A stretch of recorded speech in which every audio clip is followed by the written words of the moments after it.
The Philadelphia 76ers were one of the most talked about teams in the league this year, but for all of the wrong reasons. Joel Embiid has only played 19 games this year, and when he has played, he just hasn't looked like the version of himself that we're accustomed to seeing. Defensively, he's had the worst defensive rating by far in his career, and then on the offensive end, he's never settled for more jumpers than he had this season. And he's also not getting to the free throw line as much as he has in recent years. And then on top of that, you gave Paul George a huge deal last summer, and he had a very disappointing first season in Philadelphia. He got off to a slow start this season because he was revamping from some injuries that he was dealing with. And then in January, he did actually start to look like his old self when he was playing at an all-star level. But just when things were looking good and you're thinking Paul George is looking like an all-star again, maybe he can help lead Philadelphia to the playoffs, he injures his pinky. And in the final 11 games that he played this season, he just clearly wasn't comfortable shooting the ball. His efficiency was really poor. There were some games where he just didn't really want to take a lot of shots. So to have two players in Joel Embiid and Paul George who are both in their 30s, both clearly on the decline in their career, likely because of injuries, and having those guys on huge contracts basically through the tail end of this decade would cause a lot of people to think that Philadelphia just has no future. They're really going to be stuck for the next few seasons, and things just aren't really looking good for them. But after looking more into the state of this team, the more I've realized that their future is actually pretty bright. And the main reason why I'm able to say that is because they have a young star in Tyrese Maxey. With all the injuries that took place this season, Tyrese Maxey had to take on a huge offensive load for the Sixers, and some people might look at the stats and say that he was pretty inefficient.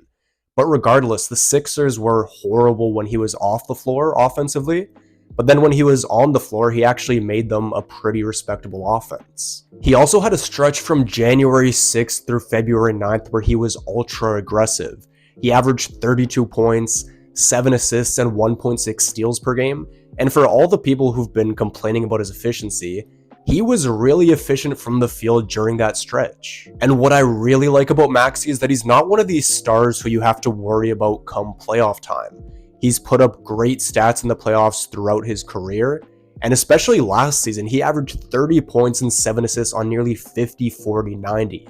And there were times where, even when Joel Embiid was on the floor, Tyrese Maxey was the go-to guy for the Sixers in that series, and he looked like the best player on that team. On top of that, the Sixers arguably got the steal of last year's draft in Jared McCain.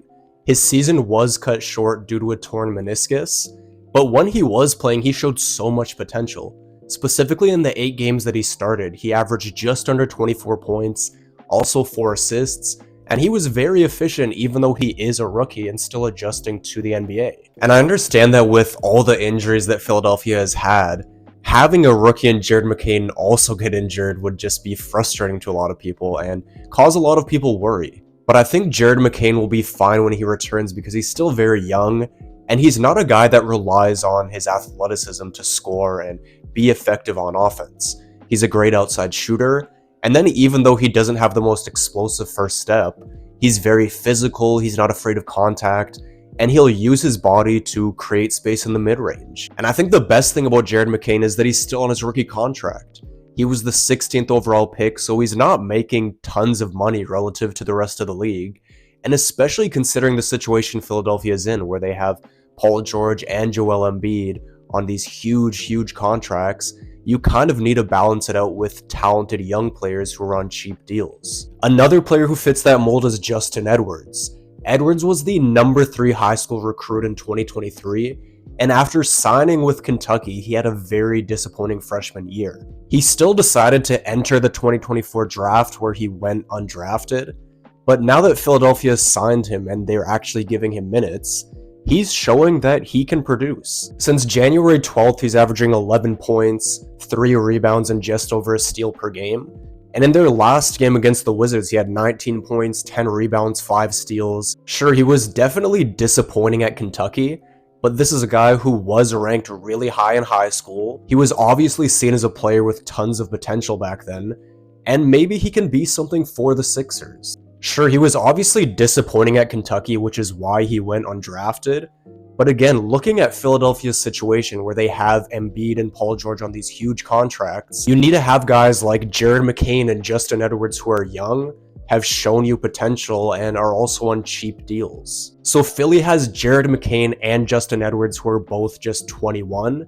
They have Tyrese Maxey, who's already an all-star level player at 24. And then at this year's trade deadline, they acquired Quentin Grimes, and he's just been playing at a whole nother level with the 76ers. For the first few years of his career, Quentin Grimes was seen as more of a role player, but since coming to Philadelphia, he's averaging 22 points, 5 rebounds, and 4 assists, and he's showing that he can score in a variety of ways. The main thing that stuck out is his ability to handle the ball and create his own shots. He's able to hit shots in the mid-range off the dribble, hit threes off the dribble, and he's had some explosive scoring nights against very good defensive teams. He had 44 points in a win against Golden State, and then he dropped 46 points on Houston in a narrow overtime loss. Now, Grimes will be a free agent this summer, but he's going to be a restricted free agent, meaning that the Sixers can match any deal that another team offers. I think the Sixers could get him on a pretty reasonable contract, maybe around $18 to $20 million annually, because as great as he is playing for them right now, it is a very small sample size. This situation kind of reminds me of Mikal Bridges' career. For the first few years that he was in the NBA, he was a great role player on Phoenix. He gets traded to Brooklyn in the Kevin Durant trade, and then in that second half of the season after that trade, he averaged 26 points per game with the Nets. People thought that he could be this future star in Brooklyn, but since then he's kind of fell back down to earth a little bit. And you might be thinking, if Philadelphia re-signs Quentin Grimes, they're going to have this huge payroll, they're going to be paying the luxury tax, potentially past the first or second apron, but there are ways that they can limit their costs. Philly could move on from veterans like Kelly Oubre, Andre Drummond, and Eric Gordon, and that would save them just under $17 million in salary. And to me, that's worth it for a guy like Quentin Grimes, who's shown this level of potential, who's still also 24 years old. And then lastly, we have to talk about the upcoming draft.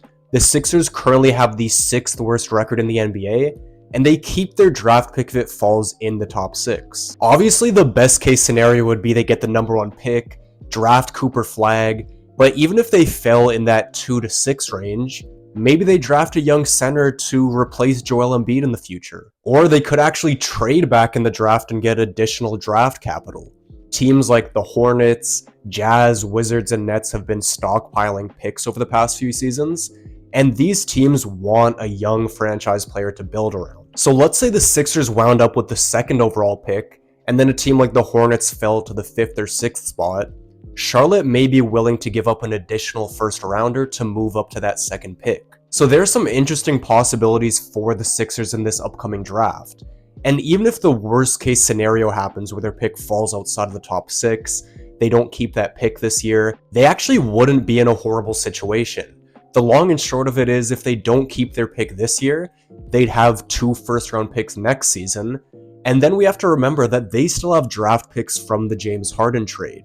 They have a 2028 unprotected pick from the Clippers, and they also have the rights to swap picks with the Clippers in 2029. And sure, the Clippers have been a super surprising team this year. I wasn't expecting them to be this good, but 3 years from now, who knows where they're going to be? Guys like James Harden and Kawhi Leonard are aging, and they may not be a playoff team in the West by the time 2028 and 2029 come around. Obviously, when Philadelphia signed Paul George, they had championship aspirations, but if we're just being realistic, having Paul George and Joel Embiid on this team is not going to be conducive for a long playoff run. Obviously, these guys are massively overpaid at this stage of their career, but that doesn't mean that they're bad basketball players. Yes, you're always going to have injury concerns with them on your team, but as long as you don't have situations where Embiid's only playing 19 games in a season and Paul George is only playing 41, I think that they can give Philadelphia a good enough record in the games that they do play to give them a chance to make the playoffs over the next few years. And with young guys like Tyrese Maxey, Jared McCain, Justin Edwards, and Quentin Grimes,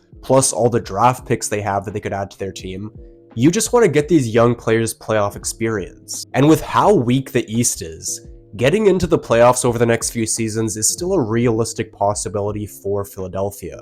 And if they can do that over the next few seasons, by the time Paul George's contract is up in 2028, and Embiid's contract is up in 2029, Philadelphia will have a talented core group of players who are still in their 20s. They'll have a good amount of playoff experience under their belt, and then they'll also have a lot more cap flexibility with George and Embiid's contracts being up. Anyways, that's going to be all for today's video. Make sure to leave a like, subscribe, and leave your thoughts down in the comments section below.